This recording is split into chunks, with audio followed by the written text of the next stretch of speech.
खरसुंडी जिल्हा परिषद गटाच्या सर्व कार्यकर्त्यांच्या मेळाव्याच्या प्रसंगी या ठिकाणी उपस्थित ज्यांनी आता आपलं मनोगत व्यक्त केलं ते आपल्या सर्वांचे नेते, माझे वडील बंधू, आदरणीय अध्यक्ष, कार्यक्रमासाठी उपस्थित असलेले आणि मला वाटतं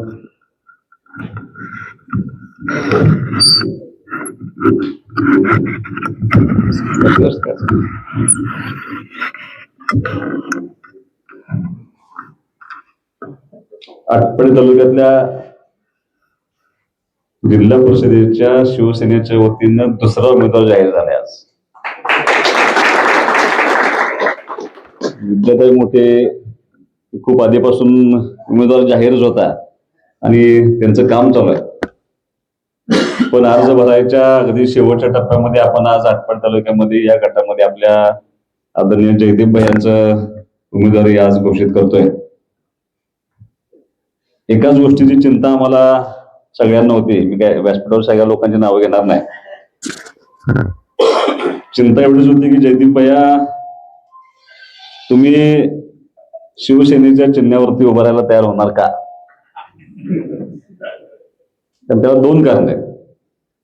गेले अनेक वर्ष दिवस चांगले असताना आणि वाईट दिवस आल्यानंतर सुद्धा तुम्ही काँग्रेस पक्षाबरोबर एकनिष्ठ राहिलेले तुम्ही कार्यकर्ते आहात.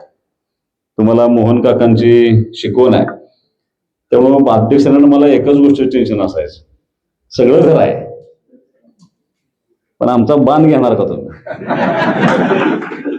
आणि मला अध्यक्ष म्हणली पाहिजे ना एकदा तुम्हाला बोलावं लागतं. मग काल आम्ही सगळे एकत्र बसलो आणि सगळ्या गोष्टींचा सारासार विचार केल्यानंतर आम्ही जयदीप भाईंना विनंती केली की आपल्याला ह्या निवडणुकीला विजयापर्यंत पोहोचायचं असेल, मी काय कुठल्या पक्षाला कुठल्या चिन्हाला नावं ठेवणार नाही, पण तांत्रिक दृष्ट्या बघितलं तर वरपासून खालीपर्यंत पॅनेल मधल्या सगळ्या उमेदवारांचं चिन्ह एकसारखं असावं या हेतून आम्ही त्यांना विनंती केली की आपल्याला धनुष्यबाण घेतले तर सर्वांना सोयीच होईल.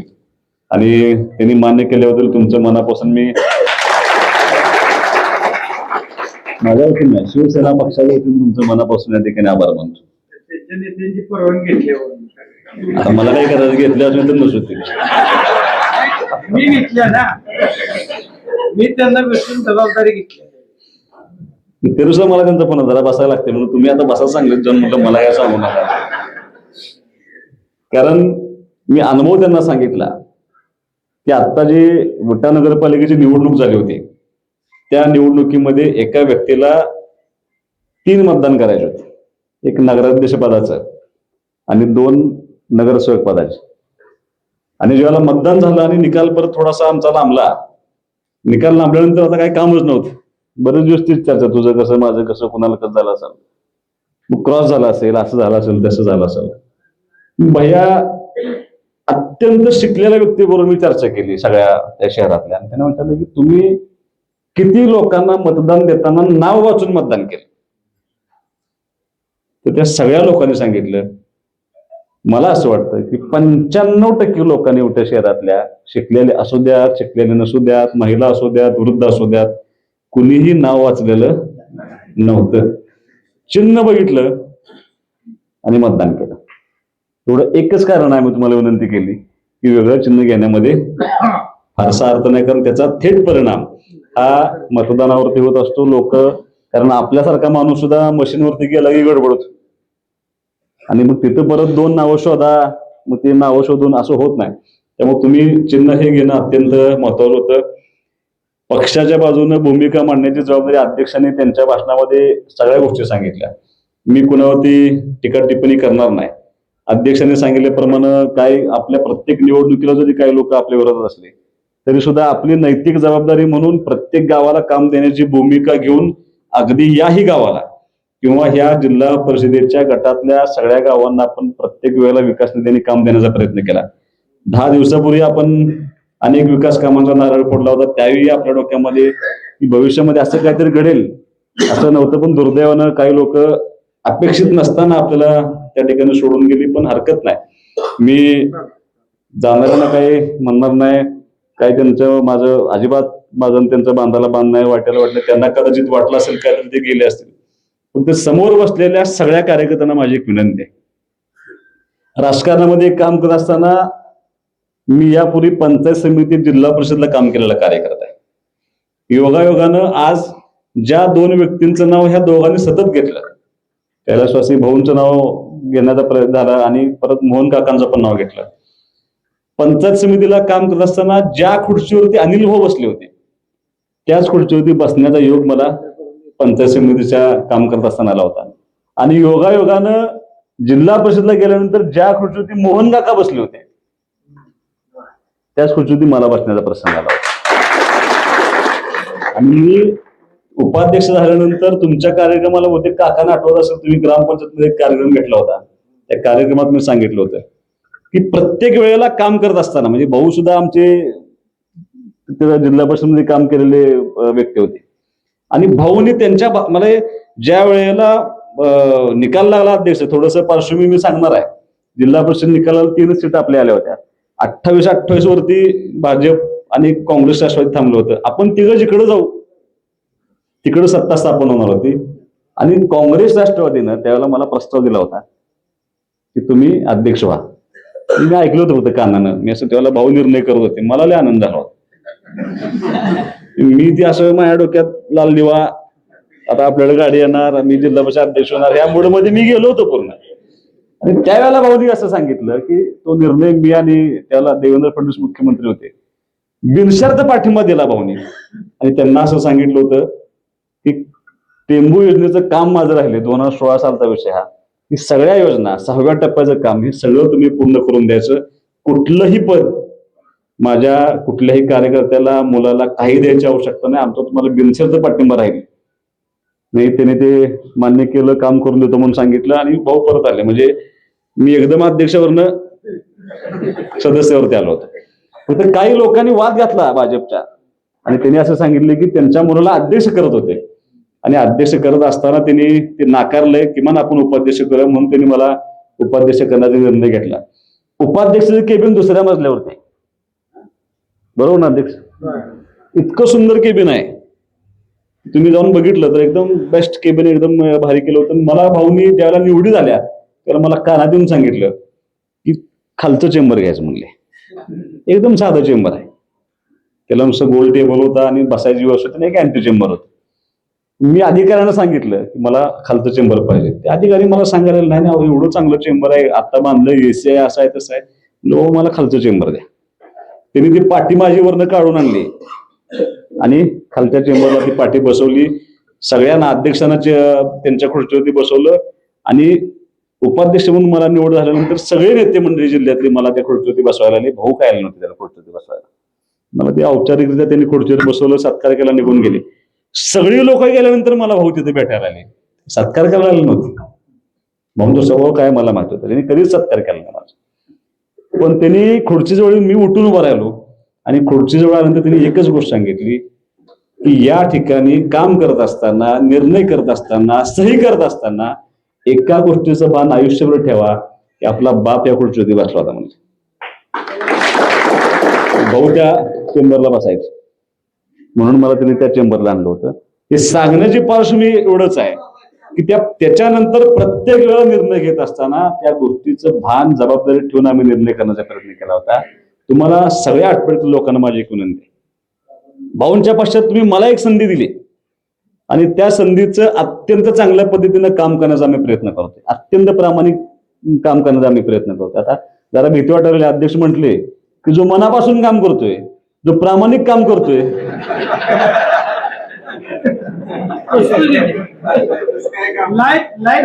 आणि मी परत विचार केला, रात्री आपण पहाटे 4ला झोपलो आणि 6ला उठून कामाला लागलो. काल रात्री जेवले, अजून जेवलेलं नाही. तुम्ही देवाला म्हणून सांगतोय असं नाही, पण हे सगळं जर बघितलं तर आपण सुद्धा त्याच वळणावर आहे का काय. पण त्याच्याही पेक्षा महत्वाचं काय, तर ती जबाबदारी म्हणून काम करण्याचा प्रयत्न आम्ही करतोय. तुम्ही मला एक संधी दिली, अनिल भाऊंच्या पश्चात तुम्ही सर्वांनी माझ्यावरती विश्वास ठेवला, न बोलताना भविष्यातील निवडणूक झाली, आपल्यातले आपसातले मतभेद सगळे विसरून तुम्ही पार्टी विसरून सगळे माझ्या बरोबर तुम्ही उभा राहिला. तुम्हाला आटपाडीतल्या तमाम लोकांना, ह्या खरसुंडीतल्या या जिल्हा परिषद गटातल्या सगळ्या लोकांना माझी विनंती आहे की एक संधी तुमची आपला नैतिक अधिकारी एकदा संधी जयदीप भैयाला द्यायला लागते आपल्याला. तुम्ही सगळे शेवटी असं आहे, काय जरी अध्यक्ष म्हणले की आम्ही टगे नाही असं नाही, जरा तर आहेच काय त्याशिवाय चालतंय का ते? हा जरा आम्ही आता भांडत नाही.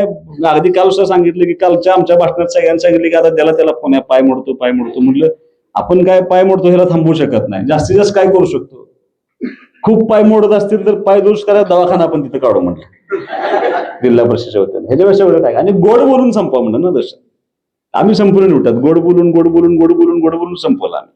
तसंच इथं करा म्हणलं. पण तुम्ही सगळे जर बघितलं, आम्ही राजकारणी व्यासपीठावरती बसलेली, या सगळ्यात सज्जन जयदीप भैया द्या लक्षात. हे तर मान्य करण्यासारखं. मागच्या वेळेला त्यांनी नशिबानं त्यांना उमेदवारी मिळाली, त्यांनी त्यांचा प्रयत्न केला, पण दुर्दैवानं त्यांना पराभूत व्हावं लागलं. ते त्याच्यापासून बाहेर होते, पण आपण त्यांना संधी दिली, त्यांनी काम करू शकले का हे बघण्याचा प्रश्न आहे. आणि त्याच्याही पेक्षा राजकारणामध्ये आपला नेतृत्व, आपला जो नेता असतो तो कसा असावा ह्याचं उत्कृष्ट उदाहरण जयदीप भैया लक्षात घ्या. त्यामुळे तुम्हाला माझी विनंती आहे की सगळं बाजूला ठेवा. यापूर्वी आपण त्यांना संधी देऊ शकलो नाही, कदाचित काय चुका घडल्या असतील, काय आमच्याकडून चुका घडल्या असतील, सगळ्या गोष्टी घडल्या असतील, ते सगळं पाठीवरती टाकून एक संधी मोहन काकांच्या पश्चात आपल्याला जयदीप भैयांना द्यावी लागते. ही विनंती आम्ही तुम्हाला फक्त या ठिकाणी करायला हवी. त्या जागेचं वैशिष्ट्य आहे, मला आठवते 2019च्या विधानसभेच्या निवडणुकीला जयदीप भैया तुमच्या सगळ्या गटाचा पाठिंबा भाऊना याच ठिकाणी झाला, भाऊ विजयी झाले होते. परत 2024च्या निवडणुकीला मला तुमचा पाठिंबा याच ठिकाणी झाला होता. आता तो सगळा पाठिंबा आम्ही एकदाच तुम्हाला द्यायला लावलोय. त्या दोन्ही वेळचा पाठिंबा तुम्हाला या निमित्तानं द्यायला लावलोय. परत फक्त चुकलं काय, मी अध्यक्ष शेजारी बसलो, आमच्या अध्यक्षांनी परत आमच्या तालुका प्रमुखांनी चूक दुरुस्त केली, म्हणजे त्यांना मध्ये घ्या म्हणजे आता बरोबर आहे, आता आपली जबाबदारी आहे. नुसतं आपण उमेदवार देतोय असं नाही, तर आता चिन्हाचा उमेदवार देतोय, त्यामुळे म्हणलं दोघांच्या मध्ये बसा, दोघांच्या मध्ये बसली जरा सेफ वाटेल. म्हणजे काय शंका कुशंका समजा माझं चुकलं तर अध्यक्ष आहेत, अध्यक्षांनी चुकलं तर मी आहे, ही दुरुस्ती करायसाठी सुद्धा तुम्हाला आम्ही दोघांनी मध्ये घेतलेलं आहे. फक्त विनंती एवढीच आहे की गाफील न राहता राजकारणामध्ये, मी विधानसभेच्या पण सांगत होतो की माझं तत्व आहे, एक गृहीत धरून कधी राजकारण करायचं नसतं की सगळं चांगलं आहे म्हणलं की घोटाळा झाला. लक्षात, टक्केवारीत जर सांगितलं कोणी 80% मतदान 70% मतदान, माझा विश्वास नाही. तुम्हाला विनंती एवढीच आहे की प्रत्येक क्षणाला असं आपल्याला वाटलं पाहिजे की आपण आजही कमी पडतोय, आणि ह्या 14-15 दिवसांमध्ये आपली भूमिका, आपलं चिन्ह, आपला उमेदवार त्या गावातल्या प्रत्येक कुटुंबातल्या सदस्यापर्यंत पोहोचवणं, आपली भूमिका पोहोचवणं, केलेलं काम पोहोचवणं. निश्चितपणे जर आपण ह्या सगळ्या लोकांनी एवढे 14-15 दिवस जर थोडा वेळ जयदीप भैयांसाठी काढला, दोन्ही पंचायत समितीच्या उमेदवारांसाठी जर आपण वेळ काढला, तर मला खात्री आहे या वेळेला तुमच्याला या जिल्हा परिषद गटामध्ये तुम्हाला कोणी पराभूत करू शकत नाही, एवढा आत्मविश्वास मात्र माझ्याकडे शंभर. ती जबाबदारी मात्र आपल्याला घेऊन सगळ्यांना करावं लागेल. पंचायत समितीचे उमेदवार तुमचे ठरल्यानंतर जयदीप भाई फक्त विनंती एवढीच आहे, तुम्ही उद्या अर्ज भरताय, तुम्हाला आमच्या सर्वांच्या वतीने मनापासून शुभेच्छा आहेत. फक्त एक सांगतो तुम्हाला भैया, तुम्ही फार शांत आहे, ते शांत स्वभावात असू द्या, कष्टात फक्त नको आहे ना. माझं असं मत आहे, तुम्हाला पेलते का बघा, काय फार भाषणानं परिणाम होत नसतो माणसांच्यावर. माणसानं भेटणं खूप महत्वाचं असतं. तुम्हाला शक्य असेल तर ह्या जिल्हा परिषद गटातल्या प्रत्येक गावामध्ये तुम्हाला घरटूवर करता आलं, प्रयत्न करा. कारण शेवटी असं आहे, मुलगा म्हणून सांगा, दर्शन घेऊन हा नुसतं जाऊन पाया पडून. मी पंचायत समितीला घरटूवर केले, जिल्ह्यात सगळ्यात जास्त मतांनी निवडून होतो. मी जिल्हा परिषदला 21 गावामध्ये घरटूवर गेलो होतो. माझ्या जिल्हा परिषदच्या निवडणुकीला कधीही सभा झाली नाही, कुठेही कोपरा सभा झाली नाही. सकाळी 7ला चालू, रात्री 11ला बंद चालायचं. सकाळी सुरुवात करताना 200 असायचं, रात्री 2घच असायचं आम्ही कोणतरी. फक्त माहिती असलेला माणूस एक असला नाही, ही घर आंबुका एवढं असलं की बास झालं, काय गर्दी लागत नाही, काय लागत नाही, काय पम्पलेट वाटायला बघते एक माणूस आपल्यावर ठेवायचा. पण जर तुम्ही पोचू शकला तर ती पोचणे कष्टाची जबाबदारी मात्र भैया तुमची आहे. आमचं काय शेवटी तुम्हाला कार्यकर्त्यांना विनंती आहे, मी एक सभा करून आम्ही दोघं अध्यक्षांनी मी निघून जाईन, आणि एकदा येईन, दुसऱ्यांदा येईन, त्याच्यापेक्षा जास्त आम्हाला येता येणार नाही. ती जबाबदारी त्या गावातल्या प्रत्येक कार्यकर्त्याला घ्यावं लागेल की आपणच उमेदवार आहे आणि आपला उमेदवार त्या घरावर पोहोचायला पाहिजे. ही जबाबदारी प्रत्येकाचे. जसं माझ्या निवडणुकीला झालं तशी निवडणूक तुम्ही जयदीप भैयांसाठी आणि पंचायत समितीच्या दोन्ही उमेदवारांसाठी करावी, एवढीच अपेक्षा फक्त मी या ठिकाणी व्यक्त करायला. मी टीका टिप्पणी अजिबात करणार नाही. काल आमच्या एक मेळावा त्या ठिकाणी झाला होता. जयदीप भैया आमच्या कुणी भाषण केलं होतं? 108 कामं शोधून काढलेली. पिंपरीमध्ये नितीननं आमच्या भाषण केलं होतं. पिंपरीतल्या नितीन कदमनं भाषण केलं. त्यानं भाषणात असं सांगितलं की नगरपंचायतला नगराध्यक्ष पदाचा पराभव झाल्यानंतर रागापोटी काय केलं तर त्यानं पिंपरीमध्ये झालेल्या कामांची यादी काढली. आपल्या पार्टी मार्फत झालेली 108 कामं काढली त्यानं बाई 10 वर्षात. त्या 10 वर्षातली. आणि मी त्यांना उलटा प्रश्न विचारला, 10 वर्षात पलीकडच्या पार्टीकडनं काय झालंय? म्हणला एकही काम झालं. तरी सुद्धा म्हणलं आपल्याला असं परत त्यानं काय काय सांगितलं आम्हाला. आता हे जर खरं सांगायला नाही पाहिजे. मी बारसं असलं आपलीच पार्टी, लग्न असलं आपलीच पार्टी, कसलाही प्रसंग असला आपलीच पार्टी, दुःखद प्रसंग असला तर मातीला आपलीच पार्टी. मग ही जी भांडत होता त्याच्या बरोबर की काय केलं तुमच्या पार्टीनं, त्या गावामध्ये पद्धत अशी आहे की माती दिवशी कुठला नेता आलाय हे बघायला व्हिडिओ शूटिंग करतात पोरं. हे आम्हाला काल कळलं. आणि जो भांडत होता त्यांच्या कुटुंबामध्ये दुःखद घटना घडल्यानंतर त्या मातीला फक्त अध्यक्षच गेले होते. 2 मातीला अध्यक्ष गेले होते त्यांच्या घरातल्या. ती त्यानं व्हिडिओ शूटिंग दाखवल्यावर त्यानं सांगितलं की बरोबर आहे तुझं, मी तुमच्या पार्टीतून ते काल कार्यक्रमाला आपल्या आला होता. आता विनंती कार्यकर्त्यांना, आता आमची जबाबदारी संपली. आम्ही बारशाला आहे, मैताला आहे, लग्नाला आहे, सगळ्याला आहे. आता डोळा जेवायलाच फक्त आम्हाला बोलवत नाही जेवायला. आता त्यातलं पण चालू रे, वहिनीनं पाठवून द्या म्हणून सांगतो. आम्ही देतोय पाठवून. कामाला प्रत्येक गोष्टीला आपण आहे. आता फक्त आम्ही इथपर्यंत येतोय, कामं करतोय, हे पोचवणं मात्र आपल्याला कार्यकर्त्यांना घेऊन करावं लागेल. एवढं सोपं निवडणूक कधीही नसते. गाफील न राहता आपल्याला प्रत्येक गावामध्ये आपलं काम आणि उमेदवार पोचवण्याची जबाबदारी कार्यकर्त्यांनी करावी, एवढीच फक्त विनंती मी तुम्हाला करायला. जयदीप भैया, तुम्हाला संपूर्ण बाबर कुटुंबाच्या वतीनं, ह्या विधानसभा मतदारसंघाच्या वतीनं, ह्या तालुक्याच्या वतीनं, त्या जिल्हा परिषद गटाच्या वतीनं तुम्हाला उद्या अर्ज भरायला मनापासून शुभेच्छा. फक्त आज ही मनामध्ये सहल आहे की मोहन काकांच्या नंतर ह्या कुटुंबाला वाऱ्यावर सोडणारे आपण नाहीत. एकदा दाखवून द्यायची वेळ आपल्याला आली. एका चांगल्या कुटुंबातल्या मुलाला, जो सज्जन आहे, जो प्रामाणिकपणे काम करू शकतो, त्याची त्या जिल्हा परिषदेमध्ये कसलीही चुकीची अपेक्षा नाही, असा माणूस एकदा त्या जिल्हा परिषदेमध्ये जाणं आवश्यक आहे. ती संधी तुम्ही सर्वांनी द्यावी, एवढी विनंती तुम्हाला या ठिकाणी करायला तुम्ही सर्वांनी करावी. आणि थोडस आता आमचे आहेत ती लोक धनुष्य बांधायला आमच्या काही अडचण नाही, पण काही लोक तुमची जुनी आहेत त्यांनाही विनंती आहे, काळानुरूप बदलणं खूप आवश्यक असतं. तो बदल जसा आम्ही उट्यात केलाय तसा बदल एकदा आटपाडी पंचायत समिती आणि आटपाडी जिल्हा परिषदेमध्ये तुम्ही करा. आणि तो बदल करण्यासाठी आपण फक्त चिन्ह बदलले. आम्ही तुम्हाला बाकी कसलेही परिश्रम तुमचं नाही, पण त्या चिन्हावरती असावं म्हणून आम्ही जयदीप भाईंनी विनंती केली होती. तुमचा प्रचंड म्हणजे तुमच्या बाबतीत त्यांना प्रचंड आदर आहे.